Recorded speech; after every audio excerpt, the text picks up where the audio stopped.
Bismillahirrahmanirrahim. Assalamualaikum warahmatullahi wabarakatuh. Bagaimana kabarnya anak-anakku semuanya? Ibu berharap kalian semuanya dalam keadaan sehat walafiat dan bisa mengikuti pembelajaran ini walaupun secara jarak jauh. Pada kesempatan ini Ibu akan melanjutkan materi kita tentang hidrokarbon, yang dimana sebelumnya kita sudah memahami bahwa hidrokarbon itu hanya ada dua unsur saja, yaitu hidrogen dan karbon. Nah, dari senyawa hidrokarbon itu kita sudah membaginya dalam 3 klasifikasi, yaitu yang pertama adalah senyawa alkana, yang kedua adalah senyawa alkena, dan yang ketiga adalah senyawa alkuna. Untuk senyawa alkana kita sudah bahas pada pembelajaran minggu lalu, yaitu bagaimana cara kita memberikan nama-nama suatu rantai karbon yang berikatan tunggal. Nah, yang pada kesempatan ini kita akan coba memberikan nama untuk senyawa rantai hidrokarbon yang memiliki ikatan rangkap atau kita biasa disebut dengan senyawa yang tidak jenuh. Untuk yang alkena, cirinya adalah ada satu ikatan rangkap 2, sedangkan untuk alkuna dia memiliki satu ikatan rangkap 3. Ibu peringatkan lagi bagaimana cara kita menentukan jumlah hidrogen di setiap karbon tersebut.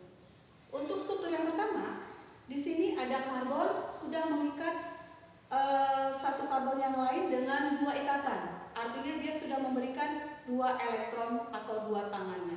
Karena C tangannya ada 4, maka sisanya adalah 2 tangan lagi. Yang 2 tangan lagi itu berarti dia berikatan dengan hidrogen.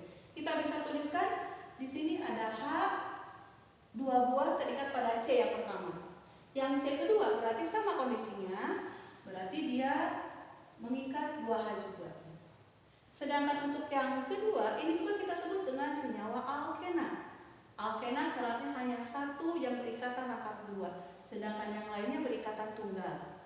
Yang ini satu tangan, berarti sisa tinggal 3. Maka kita bisa tuliskan di sini H3. Yang tengah berarti 1, 2, 3. Sisa berarti tinggal 1. Kamu boleh sisipkan H-nya di tengah, atau boleh juga di atas, tidak jadi masalah. Yang C1 lagi berarti dia sudah 2 tangan, maka yang 2 tangan lagi mengikat hanya sebanyak 2. Nah, bagaimana dengan senyawa alkuna? Bedanya alkena dengan alkuna hanya 1, yaitu jumlah ikatannya berarti ada 3. Kalau dia 3 ikatan, artinya sudah 3 tangan terpakai, berarti sisanya adalah 1 tangan. Oleh karena itu kita bisa isi di sini dengan H1, sehingga jumlah tangannya tetap 4 ya. Yang ini juga sama 1. Nah, yang kedua berarti yang C1 hanya 1, berarti sisa tinggal 3. Kita tulis H-nya 3. Yang ini kita lihat 1, 2, 3, 4. Artinya C ini sudah terpakai ke 4 tangannya, berarti tidak memungkinkan dia untuk mengikat hidrogen yang lain. Yang ini sudah 3, berarti sisa tinggal 1. Nah, bagaimanakah cara penamaannya? Kalian harus ingat kembali penamaan senyawa alkana itu kita jadikan sebagai patokan. Tinggal mengganti akhiran ana menjadi ena dan una. Yang menjadi fokus kita adalah jumlah C. Pada senyawa alkana, jumlah C2 itu kita sebut dengan etana. Maka kalau untuk alkena, kamu tinggal tulis di sini adalah etena. Jadi ananya tinggal kamu ganti dengan ena. Demikian juga dengan alkuna. Maka di sini kamu tinggal mengganti dengan etuna. Kalau cuma 3, berarti di sini menjadi propena. Sedangkan yang sini berarti menjadi propuna. Baiklah, Ibu tidak akan jelaskan lagi dari C1, C2, C3 sampai dengan C10. Silakan kalian nanti buka sendiri di materi yang minggu lalu tentang senyawa alkana. Jadi namanya persis sama, tinggal mengganti akhiran. Sekarang bagaimana cara kita memberi nama yang rantainya cukup panjang? Ibu akan tuliskan beberapa rantai. Oke, kita lihat di sini beberapa rantai karbon yang sudah Ibu gambarkan. Ada yang pertama, untuk aturannya kalian silakan baca materi materi yang sudah Ibu share di Google Classroom-nya.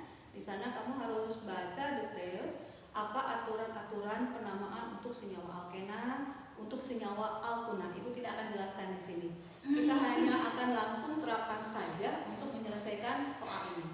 Pertanyaannya, apa sih nama rantai karbon yang Ibu gambarkan ini?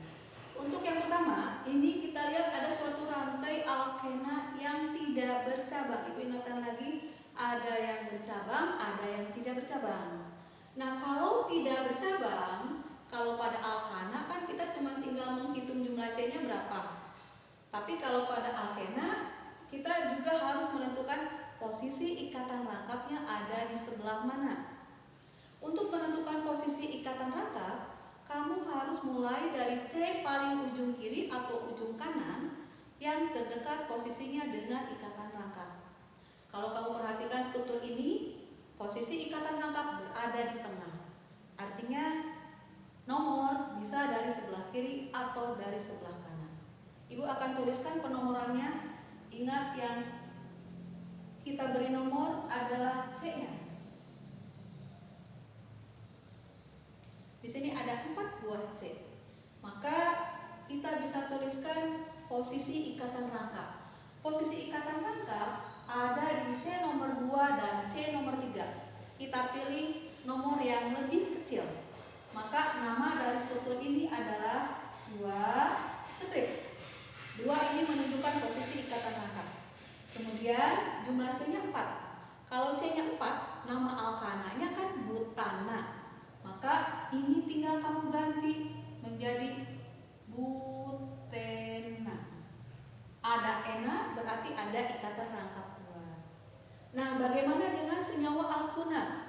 Kalau kamu perhatikan rantai ini, apakah ini cabang? Ini bukan cabang, karena ini masih satu rantai ke bawah, ujungnya ada di bawah. Oleh karena itu, ini termasuk juga sama seperti tadi adalah rantai yang tidak bercabang. Untuk penomoran, Ibu rasa ini sudah terlihat jelas bahwa dari sebelah kiri itu lebih dekat ke posisi ikatan rangkap. Maka akan kita beri nomor. Jadi kita lanjut ke bawah. Jadi posisi ikatan rangkap ada di 1 dan 2. Maka kita pilih nomor 1. Sehingga namanya adalah 1 strip. Karena ada 5, namanya adalah harusnya pentana. Itu kalau alkana. Maka di sini kamu tinggal ganti ana menjadi una.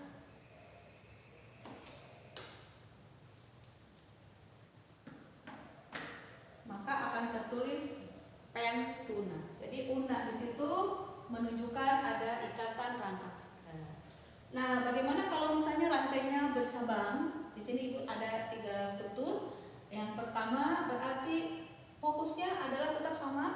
Tentukan rantai paling panjang. Rantai terpanjang kalau kamu hitung 1, 2, 3, 4, 5. Kalau dari sini 1, 2, 3, 4, 5 juga. Maka kamu boleh pilih yang lurus saja. Ini sebagai rantai paling panjang.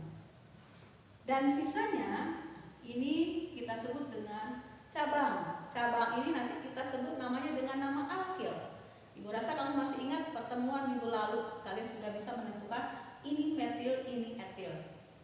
Yang ini Ibu ingatkan lagi, ini adalah metil berasal dari metana karena jumlah C-nya 1. Setelah kita tentukan ini, maka kita beri nomor sama seperti alkana. Nah, penomoran kalau alkana itu kan langsung ditentukan dari C paling ujung yang paling dekat dengan cabang. Tapi kalau yang ini kita harus tentukannya yang pertama yang terdekat dengan ikatan rangkap. Baru kalau ikatan rangkapnya ada di tengah, maka kita harus pilih dari yang terdekat dengan cabang. Nah, di sini ikatan rangkap pada posisi di sini terlihat jelas bahwa dari kanan 1, 2, kedua, dari kiri 1, 2, 3, ketiga, berarti lebih jauh. Maka kita tentukan nomor dari sebelah kanan.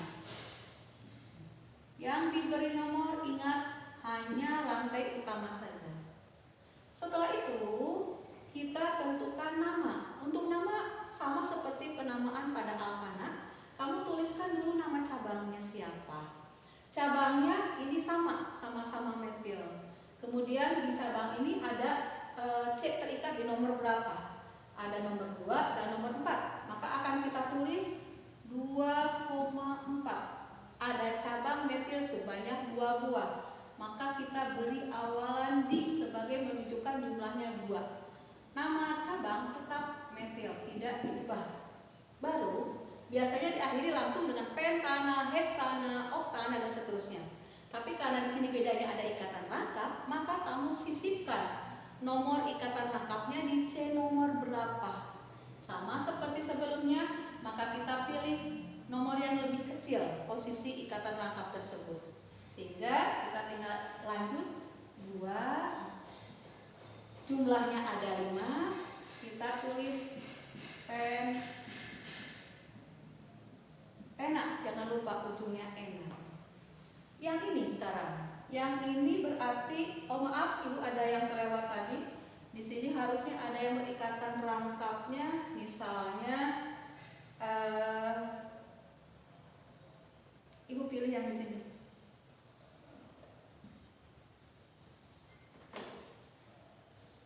Berarti di sini tidak ada hidrogen lagi. Kemudian 1, 2, 3 berarti hanya 1. Oke, maaf tadi keliru ya. Berarti penomoran dari sebelah kanan 1, 2, 3, 4, 5. Apakah rantai utamanya ke sini? Ini jumlahnya 6. Tapi kalau kita pilih ke bawah, maka jumlahnya menjadi 7. Maka itu maksud dari rantai terpanjang. Jumlah C-nya kalau kita hitung dari arah kiri ke arah kanan atau kanan ke kiri, jumlahnya paling banyak.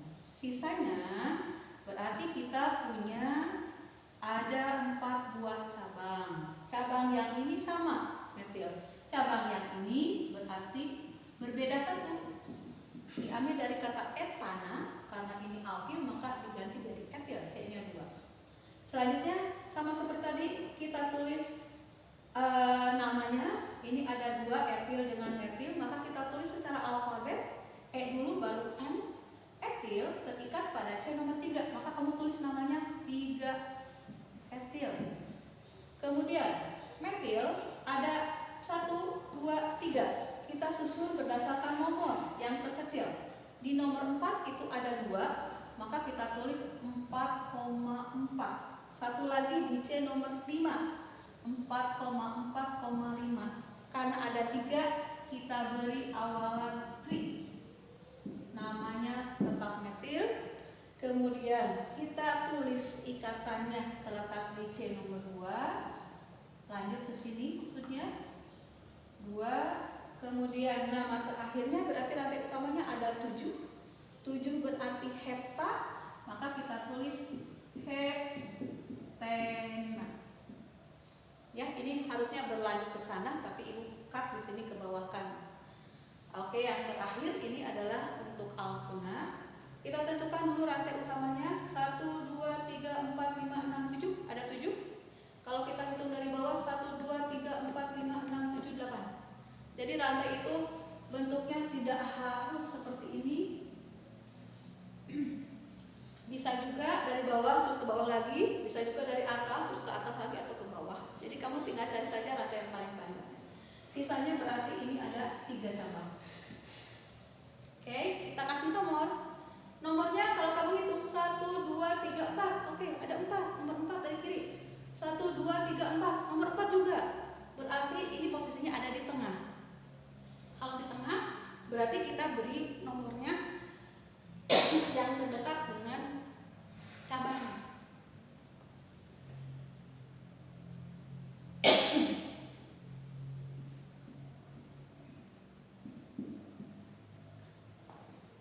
Oke, jadi ulang lagi.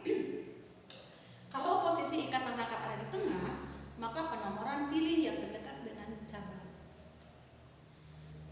Seperti tadi kita tulis cabangnya dulu. Berarti ada di C nomor 2, ada di C nomor 3, ada di C nomor 6. Ada 3 buah, berarti diberi awalan tri, namanya metil. Kemudian jangan lupa posisi ikatan rangkapnya di C nomor 4. Kita akhiri dengan nama belakangnya, ada 8. 8 itu berarti oktav. Kita akhiri dengan kata oktuna. Ya, jadi yang ini. Oke, itu saja mungkin yang bisa Ibu sampaikan untuk saat ini. Terima kasih. Assalamualaikum warahmatullahi wabarakatuh.